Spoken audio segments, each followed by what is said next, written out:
Hello students, हम पढ़े थे समायोजनों सहित अंतिम खाते फाइनल अकाउंट विद एडजस्टमेंट। तो समायोजनाएं क्या होती हैं, इनकी क्या उद्देश्य हैं और कुछ समायोजनाओं के बारे में हम इससे पिछली वीडियो में पढ़ चुके हैं। तो ये जो वीडियो थी हमारी वो इनसे संबंधित थी। जो योजना है अंतिम खाते में अंतिम रहतिया अदत्तव्य, और नेक्स्ट था आपका पूर्णत्व उपार्जित तथा बकाया आय अनुपार्जित आय, और नेक्स्ट आपका संपत्तियों पर हिरास। जो आगे पढ़ेंगे इस वीडियो में आज हम वो पढ़ेंगे पूंजी पर ब्याज, आहरण पर ब्याज, ऋण पर ब्याज, और नेक्स्ट आपका ऋण पर गर्भित ब्याज, और नेक्स्ट आपका नंबर 11 पर डूबत ऋण या अशुद्ध ऋण। नेक्स्ट आपका डूबत या संदिग्ध ऋणों के लिए आयोजन, और आगे यदि तलपट में पुराना आयोजन दिया गया हो। नेक्स्ट अशुद्ध ऋण की वसूली, देनदारों पर बट्टा आयोजन, और उसके बाद आपका लेनदारों पर बट्टा आयोजन, माल से संबंधित समायोजन, विक्रय या वापसी की शर्त पर माल का विक्रय, और सबसे लास्ट में आपका पारस्परिक ऋण। तो हम शुरू करते हैं इन्हें वन बाय वन। तो नंबर 7 से स्टार्ट करेंगे आज हम इस वीडियो में। तो नंबर 7 पे जो आपका होगा वो है आपका पूंजी पर ब्याज। तो हम पढ़ते हैं इसे पूंजी पर ब्याज। तो पूंजी पर ब्याज क्या है? व्यापारी द्वारा स्वयं के संसाधनों से व्यापार की स्थापना के लिए जो धन अथवा माल अथवा अन्य वस्तु व्यापार में लगाई जाती है वह व्यापार की पूंजी कहलाती है। यदि पूंजी व्यापारी द्वारा अन्य व्यक्तियों या संस्थाओं को उधार ली जाती तो उस पर, यानी कि दूसरी संस्थाओं से या किसी उधार लेकर उस बिजनेस में लगाता तो उस पर ब्याज का भुगतान करना पड़ता। इसी कारण पूंजी पर ब्याज की व्यवस्था की जाती है। अतः व्यापारी वर्ष के अंत में अंतिम खाते तैयार करते समय एक निश्चित दर से पूंजी पर ब्याज लगाता है। पूंजी पर ब्याज व्यापारी की व्यक्तिगत आय तथा व्यापार के लिए एक व्यय होता है। तो आप इसे जब फाइनल अकाउंट बनाएंगे तो एंट्री किस प्रकार बनाएंगे? तो उसकी जब एंट्री बनेगी आपकी ये बनेगी interest on capital account, business के या व्यापार के लिए खर्चा है तो डेबिट हो जाएगा, और जो व्यापारी है उसके लिए आय है तो उसके कैपिटल में प्लस हो जाएगा टू कैपिटल अकाउंट। अब इन्हें हम फाइनल अकाउंट में कैसे लिखेंगे? लाभ हानि खाते के डेबिट पक्ष में दर्शाया जाता है तथा चिट्ठी के दायित्व पक्ष में पूंजी में जोड़ दिया जाता है। आगे नोट भी दिया हुआ है, यदि पूंजी पर ब्याज तलपट में दे रखा है तो इसे केवल लाभ हानि खाते के डेबिट पक्ष में ही दिखाया जाएगा, चिट्ठी में नहीं दिखाया जाएगा। ये याद रखने वाला पॉइंट है, इसे आप नोट कर लेंगे अच्छे से। ठीक है, आगे बढ़ते हैं नेक्स्ट। अगर इसी के नीचे हमारा नेक्स्ट आता है नंबर 8, आहरण पर ब्याज। आहरण क्या है? निजी प्रयोग के लिए व्यापार से नगद रोकड़ तथा माल निकालना आहरण यानी ड्राइंग्स कहलाता है। जिस प्रकार व्यवसाय का स्वामी व्यवसाय से पूंजी पर ब्याज प्राप्त करता है उसी प्रकार उसे व्यवसाय को आहरण पर, या व्यवसाय को जो आहरण है उस पर ब्याज देना होता है। यह व्यवसाय के लिए एक आय तथा व्यापारी के लिए एक व्यक्तिगत व्यय होता है। व्यक्ति वो को आप जो एंट्री बनाएंगे जर्नल में तो हम किस तरीके से दिखाएंगे? जर्नल में दिखाएंगे आप drawing account debit to interest on drawing account, Hindi में दिया हुआ है, देख लेंगे इसे। अब इसे हम जब अकाउंट बनाएंगे फाइनल अकाउंट तो किस तरीके दिखाते हैं? लाभ हानि खाते के क्रेडिट पक्ष में दर्शाया जाता है तथा चिट्ठी में पूंजी में से आहरण में जोड़कर घटाया जाता है।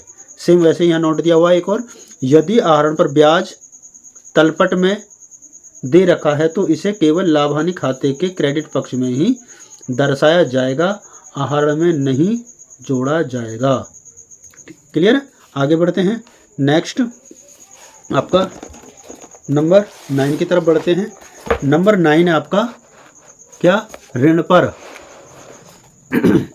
पर ब्याज। ऋण पर ब्याज का व्यापारी अपने व्यापार के लिए बाहरी पक्षों से ऋण लेता है तो वह ऋण व्यापार का दायित्व होता है। यह तलपट के धनी यानी क्रेडिट पक्ष में लिखा होता है। इस ऋण पर ब्याज व्यापार का व्यय होता है। यदि ऋण पर लेखा वर्ष के समस्त ब्याज की राशि भुगतान नहीं किया गया है तो इसे अदत्त व्यय मानकर समायोजन लेखा किया जाएगा। ऋण तथा पूंजी पर ब्याज वित्तीय वर्ष व्यय के उदाहरण हैं। जैसे इसका आप एंट्री बनाएंगे तो किस तरीके से बनाएंगे, interest on loan account debit to outstanding interest. और इसे आप एक एग्जाम्पल के द्वारा भी समझ सकते हैं। क्या है समायोजन, ऋण पर संपूर्ण वर्ष के लिए 10% की वार्षिक दर से ब्याज देना है। समायोजन प्रविष्टि अंतिम खाते में लीजिए। इंटरेस्ट ऑन लोन आपका ये हो जाएगा 15,000 रुपये डेबिट कर रखा है, टू आउटस्टैंडिंग इंटरेस्ट 15,000 रुपये। अब हम इसे जब अंतिम खाते में दिखाएंगे तो प्रॉफिट एंड लॉस अकाउंट में यहाँ दिखा देंगे टू इंटरेस्ट ऑन लोन के नाम से, और बैलेंस शीट में आप क्या करेंगे, लोन 1,50,000 रुपये और प्लस कर देंगे इंटरेस्ट ऑन यानी आउटस्टैंडिंग इंटरेस्ट, दोनों को जोड़ के 1,65,000 रुपये आप इसे दिखाएंगे। आगे नंबर 10 पर आता है ऋण पर गर्भित ब्याज। गर्भित ब्याज क्या होता है, यदि तलपट में ऋण की राशि व ब्याज की दर दी गई है तो कुल ब्याज की गणना कर लेनी चाहिए। वह इस कुल ब्याज को तलपट में दिए गए ब्याज की राशि से तुलना करके बकाया ब्याज की राशि ज्ञात कर लेनी चाहिए। यदि अदत्त व्यय है तो अदत्त व्यय मानकर समायोजन करना चाहिए। यदि उपार्जित आय है तो उपार्जित आय मानकर समायोजन कर लेना चाहिए। ये होता आपका गर्भित ब्याज। तो इसकी एंट्री को मैं एक एग्जांपल से समझते हैं हम इसे। देखिएगा ज़रा, एक उदाहरण लिया हमने। एक व्यापारी के तलपट में 31 मार्च 2016 को निम्न शेष हैं। ये दिया हुआ है ए से ऋण और ये एक के ऋण पर ब्याज। तो ऋण लिया था हमने 10% वार्षिक ब्याज पर, कितने का, 60,000 रुपये का। अब एक पर ऋण पर ब्याज हमने दे दिया कितना, 2,000 रुपये। अब विनियोग हैं आपके 10% के 12,000 रुपये के। अब इसको देखते हैं ज़रा। अगर हम 1/11/2015 को जब ब्याज की कैलकुलेशन करेंगे तो हमारा निकल के आएगा 15% से, यानी 10% निकालेंगे 6,000, और हमारा 31 मार्च तक कितने महीने हो जाएंगे, 6 महीने। 6 महीने का ब्याज कितना आ जाएगा आपका, निकाल लेते हैं 6, और ये आ जाएगा आपका कितना, कैलकुलेट करेंगे तो हमारा इंटरेस्ट ऑन लोन आपका 500 रुपये आउटस्टैंडिंग रह जाएगा। पूरा कैलकुलेशन करेंगे तो 2500 आएगा, 2500 का ये कर लेंगे तो यह आ जाएगा 500 रुपये। 500 रुपये हमने ये कर दिए। उसके बाद हम देखते हैं हमारा जो ये है, क्या बोलेंगे, इन्वेस्टमेंट है, उस पर इंटरेस्ट कितना रहेगा। देखेंगे आपका 10% निकालेंगे पूरे साल का तो कितना आ गया, 1,200 रुपये। और 1,200 रुपये मतलब एक महीने का 100 रुपये आ गया। तो दिसंबर, जनवरी, फरवरी और मार्च तक देखेंगे तो आपके 400 रुपये रह गए। तो 400 रुपये आपका हो जाएगा।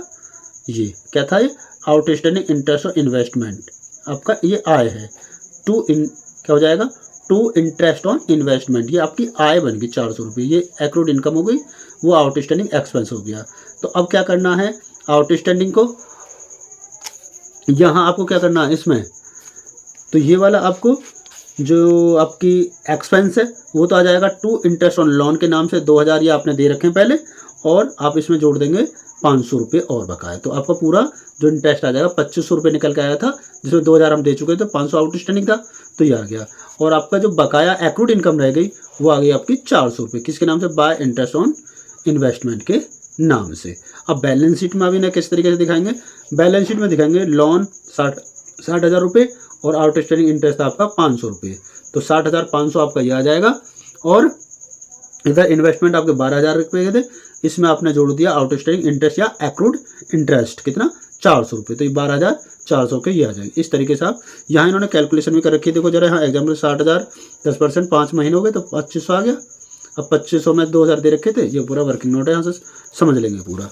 आगे बढ़ते हैं नंबर 11 की तरफ। तो 11 नंबर पर आपका है अशुद्ध ऋण या डूबत ऋण। नंबर 11 क्या है, अशुद्ध ऋण या डूबत ऋण। जिन व्यक्तियों को व्यापारी उधार माल बेचता है उन्हें ग्राहक या ऋणी या देनदार कहते हैं। नाम सारे याद रहेंगे, ग्राहक, ऋणी या देनदार या डेटर्स इंग्लिश में कहेंगे, कहते हैं। और देनदार से प्राप्त होने वाली वह राशि जिसकी प्राप्ति की संभावना समाप्त हो जाती है या हो गई हो, डूबत ऋण या अशुद्ध ऋण कहलाती है। आगे यह व्यापार के लिए क्या होती है, हानि होती है। अब आप इसे जनरल में किस प्रकार दिखाएंगे, बैड डेब्ट्स अकाउंट डेबिट और टू डेटर्स अकाउंट, हो जाएगा देनदारी हिंदी में इस तरीके से। अब इनको हम यूज कैसे करेंगे फाइनल अकाउंट में, फाइनल अकाउंट में हम यूज करेंगे इनको लाभानी खाते के डेबिट पक्ष में दिखाया जाएगा इन्हें, जितने भी बैड डेब्ट्स हैं टू बैड डेब्ट्स के नाम से, और आपका चिट्ठे के संपत्ति पक्ष में विभिन्न देनदारों में से घटाकर तब हम बाकी जो अमाउंट बचेगी उसे लिखेंगे।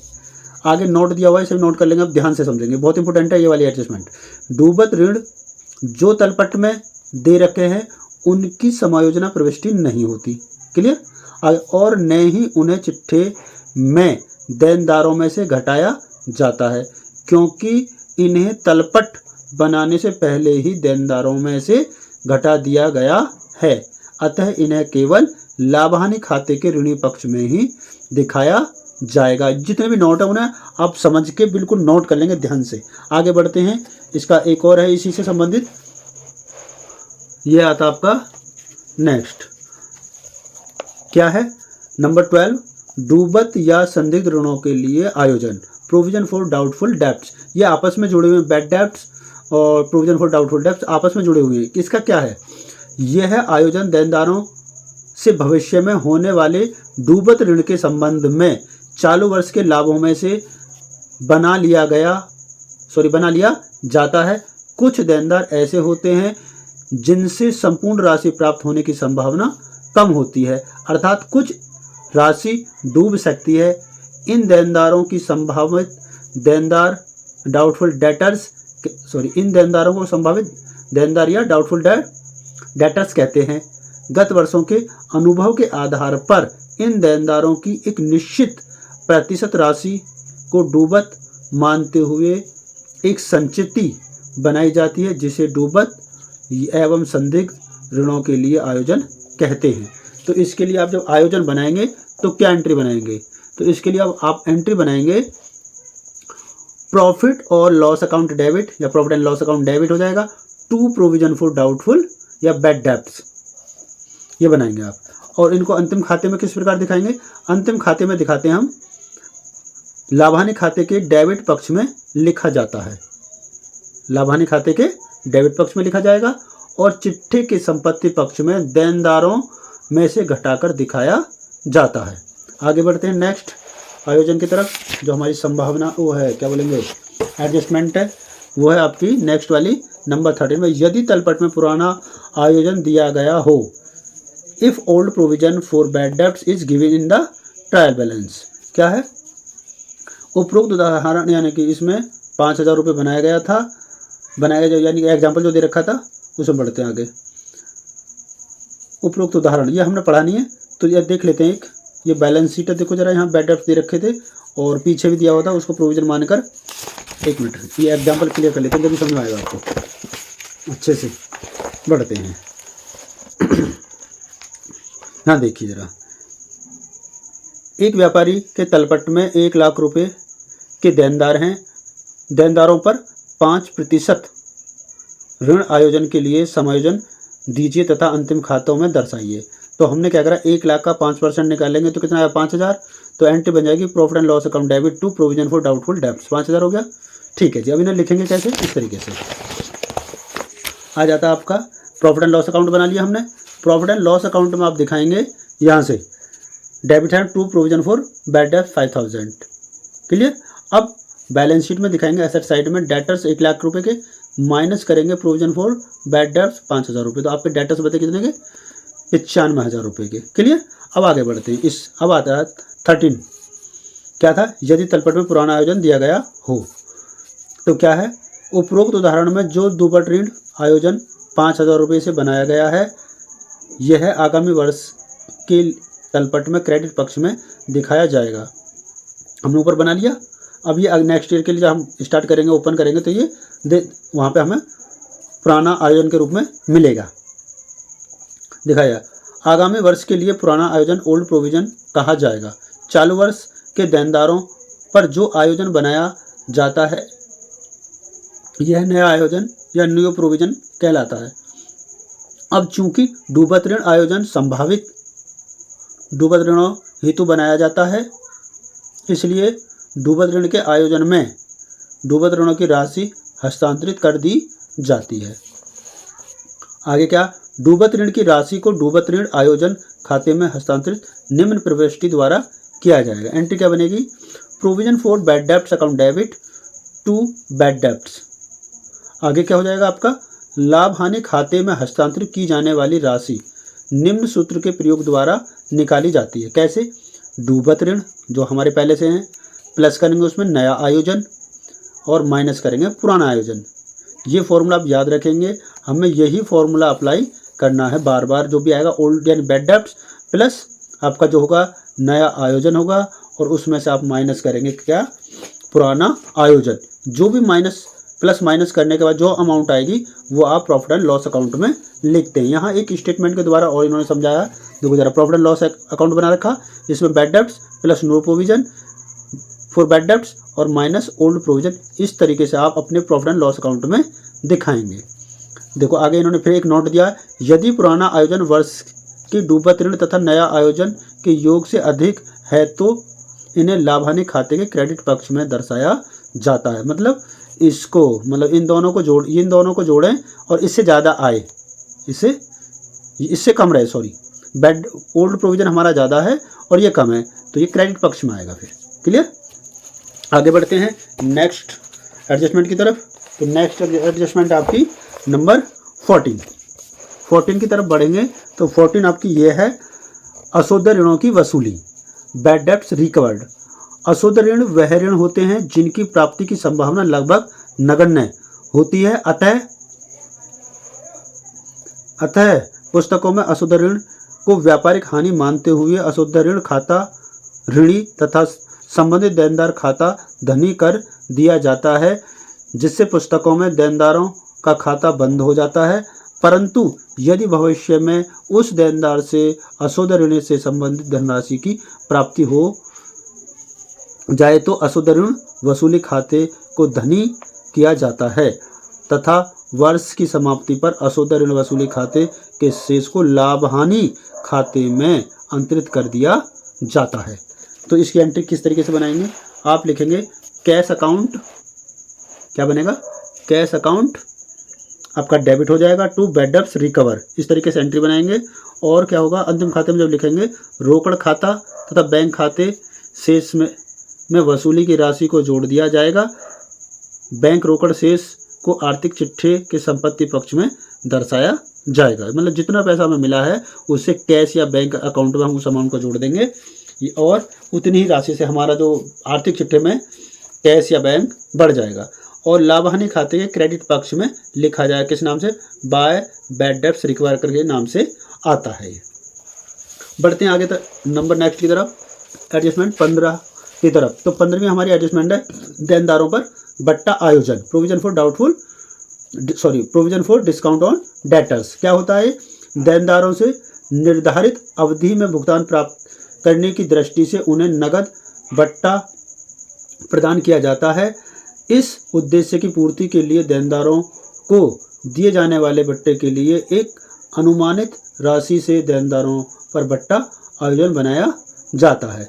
तो बट्टा आयोजन बनाने की जो प्रविष्टि होगी क्या होगी, profit and loss account debit to provision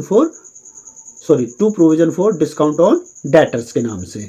अब इसको हम अपने अकाउंट्स में कैसे लिखेंगे, लाभ हानि खाते के डेबिट पक्ष में दिखाएंगे, किसके नाम से, to provision for discount on debtors के नाम से लिखेंगे। और क्या करेंगे, चिट्ठे के संपत्ति पक्ष में देनदारों में से घटाकर दिखाएंगे या घटाया जाता है। घटाने के बाद इस तरीके से देनदारों पर ऋण आयोजन बनाएंगे और उसमें से माइनस करने के बाद और फिर उसमें बट्टा माइनस करने के बाद जो बचेगा उस पर उसे दिखाएंगे। आगे बढ़ते हैं नेक्स्ट जो हमारी एडजस्टमेंट आती है वो आती है नंबर 16 और वो है आपकी लेनदारों पर बट्टा आयोजन। अब क्या है, जैसे हमने देनदारों पे दिया वैसे ही लेनदारों पर। क्या, लेनदारों को निर्धारित अवधि में भुगतान करने पर छूट प्राप्ति होती है।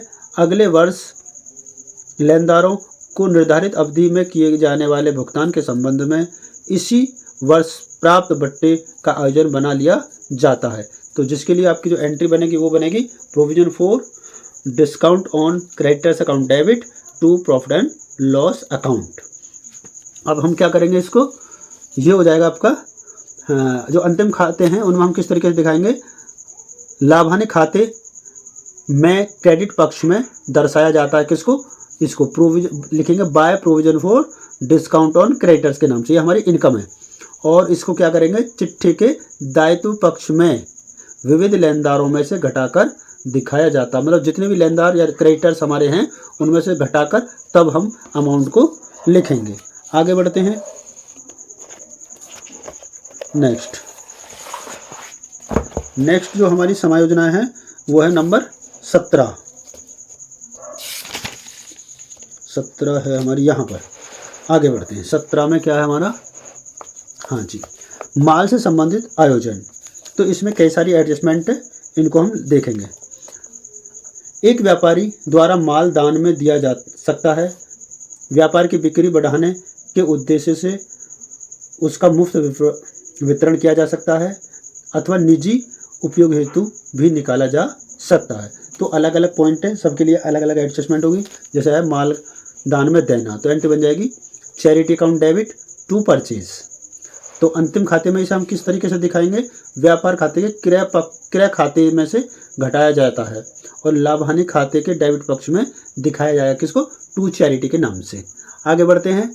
माल का नमूनों के रूप में मुफ्त वितरण, तो एंट्री बन जाएगी फ्री सैंपल या एडवर्टाइजमेंट अकाउंट डेबिट और टू परचेज। फिर वही होगा, व्यापार खाते क्रय खाते में से घटाया जाता है इसे और लाभ हानि खाते के डेबिट पक्ष में दिखाया जाएगा टू फ्री सैंपल या टू एडवर्टाइजमेंट के नाम से। नेक्स्ट है माल निजी प्रयोग में लेना, तो एंट्री बन जाएगी drawing account debit to purchase account. फिर इसे अंतिम खाते में कैसे दिखाएंगे, व्यापार खाते में क्रय में से घटाया जाता है तथा चिट्ठे के पूंजी में क्या करते हैं, इसको चिट्ठे में पूंजी में से क्या कर आहरण में जोड़कर घटाया जाता है। पहले आहरण में जोड़ेंगे और फिर पूंजी में से इसे घटाएंगे, इस तरीके से।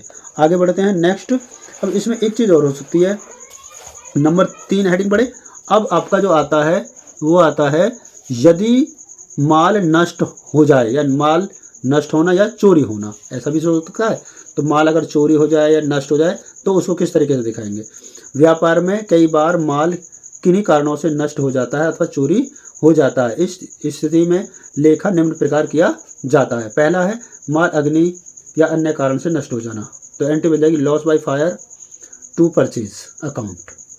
नेक्स्ट है अगर कंपनी दावा स्वीकार करती है, बीमा कंपनी द्वारा यानी कि दावा स्वीकार करने पर इंश्योरेंस कंपनी अकाउंट डेबिट हो जाएगा टू लॉस बाय फायर। और जो बचा हुआ पार्ट, मतलब कुछ तो उसने दावा स्वीकार कर लिया और कुछ रह गया है, तो इस तरीके क्या करेंगे आप, जो बीमा नहीं हुआ माल तो हो जाएगा loss profit and loss account debit और टू हो जाएगा लॉस बाय फायर। अब जब बैंक से यानी बीमा कंपनी से पैसा मिल जाएगा हमें, बीमा राशि प्राप्त होने पर एंट्री बन जाएगी bank account debit to insurance company. अंतिम खातों में इन सबको किस तरीके से दिखाएंगे, जितनी राशि का माल अग्नि से नष्ट हुआ है उसे व्यापार खाते में क्रय में से घटाया जाता है। पहला काम तो ये करेंगे, जितना पहली वाली एंट्री में होता है वो माइनस कर लेंगे। उसके बाद क्या करना हमें, जिसका बीमा नहीं हुआ वो प्रॉफिट एंड लॉस अकाउंट में चला जाएगा। वो आपका कहाँ चला जाएगा, प्रॉफिट एंड लॉस अकाउंट में। अबीमित माल की राशि लाभ हानि खाते में डेबिट पक्ष में दिखाई जाएगी। ठीक है। नेक्स्ट है बीमा कंपनी द्वारा स्वीकृत दावे की राशि को चिट्ठे के संपत्ति पक्ष में इंश्योरेंस कंपनी के नाम से दिखाया जाएगा। यदि यह स्वीकृति राशि प्राप्त हो जाती है तो इसे रोकड़ में जोड़कर दिखाया जाता है। आगे बढ़ते हैं। नेक्स्ट जो आपकी एडजस्टमेंट आती है वो है विक्रय या वापसी की शर्त पर माल का विक्रय, गुड सोल्ड ऑन सेल और रिटर्न बेसिस।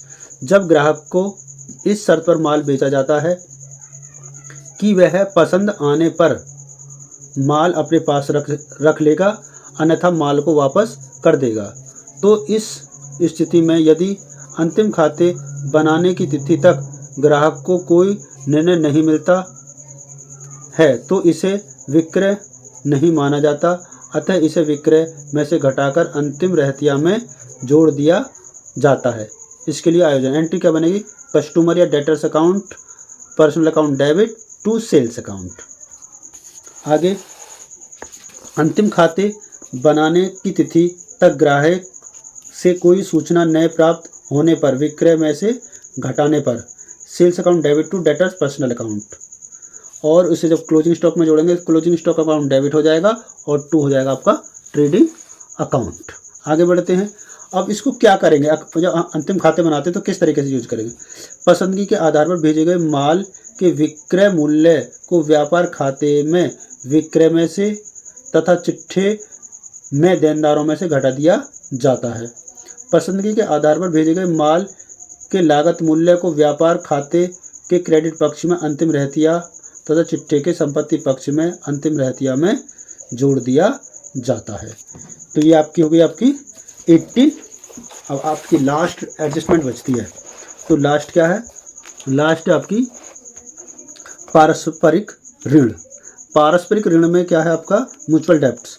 जब एक व्यक्ति देनदारों की सूची व लेनदारों की सूची में सम्मिलित होता है तो दोनों में से न्यून राशि पारस्परिक ऋण या समान देयता कहलाती है। जैसे ए 5,000 रुपये से बी का देनदार है तथा 2,000 रुपये से बी का लेनदार है। इस स्थिति में 2,000 रुपये पारस्परिक ऋण कहलाएगा। तो एंट्री बन जाएगी creditor account debit to debtors account. अब अंतिम खाते में क्या होगा, इसे चिट्ठे के दोनों पक्षों में से देनदार व लेनदार में से घटा दिया जाता है। उदाहरण के द्वारा समझेंगे इसको हम। जैसे प्रिया की बर्तनों की दुकान है, रौनक उसका 7,000 रुपये का देनदार है तथा 2,500 रुपये का लेनदार है। वर्ष के समाप्त होने तक कुल देनदार 50,000 रुपये के थे तथा कुल लेनदार 70,000 रुपये के थे। आवश्यक समायोजना प्रविष्टि कीजिए तथा अंतिम खातों पर प्रभाव दर्शाइए। तो अब देखो जरा क्या करेंगे हम।